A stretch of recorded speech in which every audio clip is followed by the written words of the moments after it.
서학개미의 꿈은 미국 시장에서의 수익이겠죠. 미국 증시 흐름부터 이슈까지 한 큐에 해결해보는 시간입니다. 간밤 뉴욕 증시 3대 지수는 급락세로 출발을 했습니다. 다만 트럼프 대통령이 관세 부과를 유예한다는 입장이 나오면서 이 낙폭을 조금 만회하긴 했는데요. 그래도 다우 지수는 약보합권에 마감하면서 44,421선을 보였고요. 나스닥 지수는 가장 큰 피해를 봤습니다. 1.2%대 떨어진 19,391선을 장을 마쳤습니다. S&P 500 지수 역시 하락세를 나타냈는데요. 0.76% 떨어졌습니다. 그렇다면 지금 미국 현지에서는 어떤 이슈가 핫하게 떠오르고 있을까요? 미국 증시 전문 유튜버 유산남님과 함께 이야기 나눠보도록 하겠습니다. 안녕하세요. 화요일인 오늘입니다. 오늘 어떤 일정에 주목해볼까요? 네, 오늘 같은 경우는 노동지표가 발표가 되게 되는 날입니다. 미국 노동부의 졸지 구인직 보고서를 통해서 얼마만큼의 이직자가 있었는지, 얼마만큼의 사람들이 고용이 됐는지, 얼마만큼의 실업자가 생겼는지에 대한 지표를 추적할 수 있고요. 그러고 난 이후에는 보스틱 총재의 연설과 메리 데일리 총재가 연설을 통해서 현재 연준의 마음을 어느 정도 이해할 수 있는 방향성을 잡을 수 있을 것 같습니다. 자, 일단 오늘 스케줄은 이 정도 이후에 오늘 같은 경우는 페이팔의 어닝이 이미 발표가 된 상황이고요. 그러고 난 이후 AMD와 구글의 어닝이 발표가 될 예정입니다. 네, 트럼프 대통령의 관세 정책으로 이 증시가 흔들리고 있습니다. 그런 가운데 캐나다와 멕시코에 대한 관세를 한 달 유예하기로 했다고 하는데 관련 내용 자세히 전해주시죠.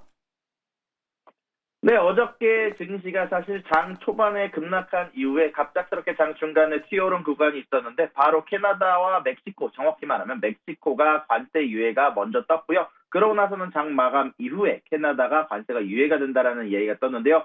25%의 관세가 한 달이 유예가 되게 되면서 미국이 막판에 합의했다라는 소식이 전달이 됐습니다. 관세 유예 조건으로는 국경 강화 조치가 포함이 되어 있는데요. 멕시코 같은 경우는 미 멕시코 국경에 즉각 1만 명 군대 배치를 통하고 그리고 마약 매매 차단을 강화하며 미국 총기 유입 방지 대책에 대해서 합의를 했고요. 캐나다 같은 경우는 국경 보안 강화에 13억 달러를 투자하면서 펜타닐에 대한 유입 차단 조치와 30일간의 관세 유예 이후에 무역과 보안 문제 협상을 진행한다라고 얘기를 하면서 현재 트럼프 같은 경우는 협상이 끝날 때까지 최소한 30일간의 관세 부과를 보류하겠다라고 얘기를 했으며 트리도 총리 같은 경우는 미국과 협력하는 동안 관세 시행을 연기를 하겠다. 현재 좋은 의논 결과를 얻었다라고 발표를 했으나 트럼프 같은 경우는 그 이후에 미국사와 생산하면 관세가 없다라고 얘기를 하면서 여전히 무역전쟁의 불씨가 여전하다는 것을 보여줬고요.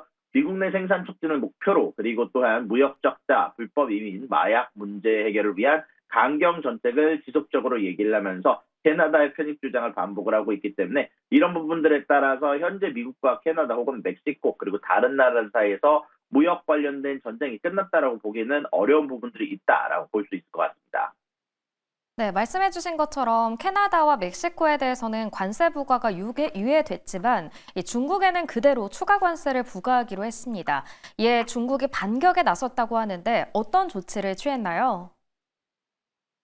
네, 근데 중국 같은 경우는 여전히 이야기를 나누고 있다라고는 하지만 일단은 바로 관세가 부과가 되기 시작을 했습니다. 그러고 난 이후에는 중국이 트럼프 관세에 맞불을 놓았는데요. 미국의 에너지, 농기계, 기업에 정밀 타격을 하는 것으로 보여주고 있습니다. 일단 미국산 석탄과 천연가스에 15%의 관세를 부과를 하기로 했으며 원유와 농기계에 10%의 관세를 부과한 이후 히토류에 대한 텅스텐 수출을 제한하며 미국 방산전자산업에 타격이 전망이 되고 있고요. 또한 구글의 반독점 조사에 착수하면서 케빈 클라인과 일루미나의 중국 블랙리스트에 포함이 됐다라는 소식이 전달이 됐습니다. 현재 석탄과 액화천연가스 같은 경우는 연간 44억 달러 규모의 15%의 관세가 붙을 예정이고요. 원유 농기계 특수 차량 같은 경우는 연간 90억 달러 규모의 매출이 있는데 10%의 관세가 붙을 예정입니다.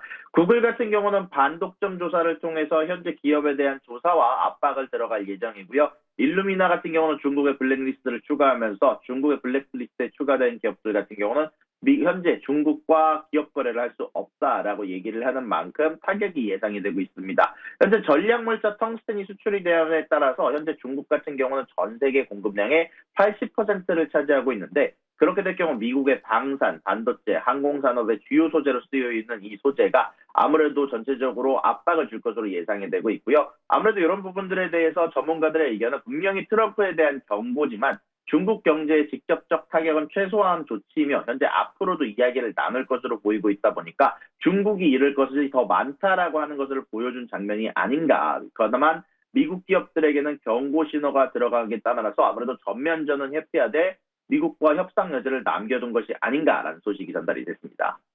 네, 말씀해주신 것처럼 중국과는 대화의 여지가 남아있긴 하지만 당분간은 이 관세 영향을 시장이 많이 받을 것 같습니다.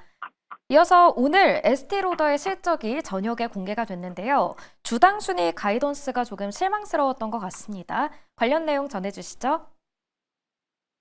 네, 현재 에스티로더가 어닝을 발표를 한 상황입니다. 그렇게까지 좋지 못한 어닝이 나왔다라고 얘기를 할 수 있을 것 같고요. 그러고 난 이후에 나왔던 내용으로는 현재 전 세계에서 불확실성이 늘어나고 있다라고 얘기를 반복을 하면서 현재 지금 당장 새롭게 취임한 CEO가 성적을 내기는 어려운 상황이 지속되고 있다라고 얘기가 나오고 있습니다. 현재 새로운 최고 경영자의 지휘 아래서 부진한 회사를 매출 성장으로 되돌리기 위해서 현재 기업 구조 조정에서 5,800개에서 7,000여 개에 해당하는 직책을 없앨 계획이다라고 발표를 했고요. 또한 현재 진화하는 세계적 불확실성으로 인해서 연간 재무 전망 제공을 결국 포워드 가이던스를 보류하겠다라고 발표를 했습니다. 현재 3월 30일에 끝나는 3개월 동안 순매출이 10에서 12% 감소할 것으로 전문가들은 예상하고 있고요. 현재 이런 부분들은 구찌 브랜드가 미국 시장에서 점유율을 잃고 또한 한국에서도 굉장히 충격적으로 점유율을 빠르게 잃어가고 있는 부분을 발표를 하기도 했고요. 아무래도 이런 부분들은 직전하는 지금 현재 SNS 사회에서 제대로 트렌드를 따라가지 못한 것 때문이다라고 아무래도 에스티로도 쪽에서는 어닝콜 도중에 언급을 했다는 소식이 전달이 되기도 했습니다.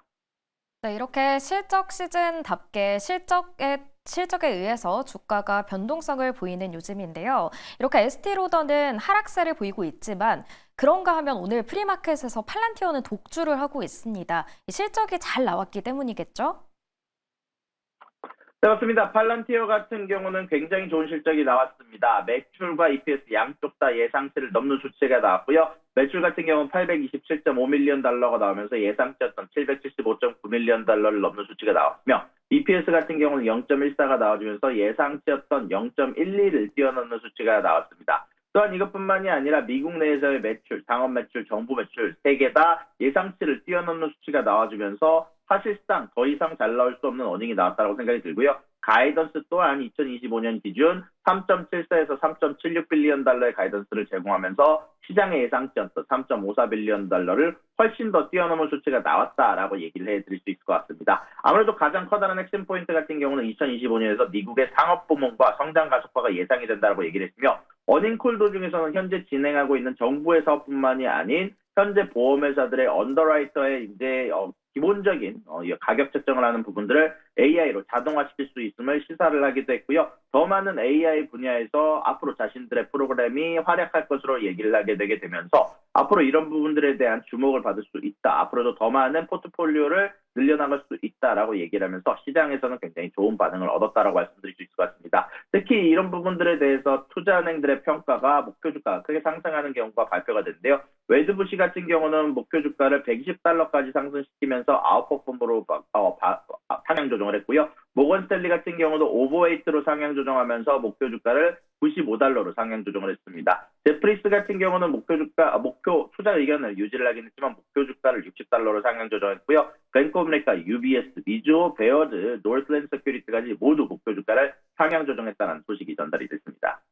네, 팔란티어가 어닝 서프라이즈를 냈다는 소식 전해주셨는데요. 오늘 팔란티어는 프리마켓에서 현재 23% 정도 상승하고 있습니다. 오늘 말씀은 여기까지 듣겠습니다. 지금까지 미국 증시 전문 유튜버 유선남님과 함께했습니다.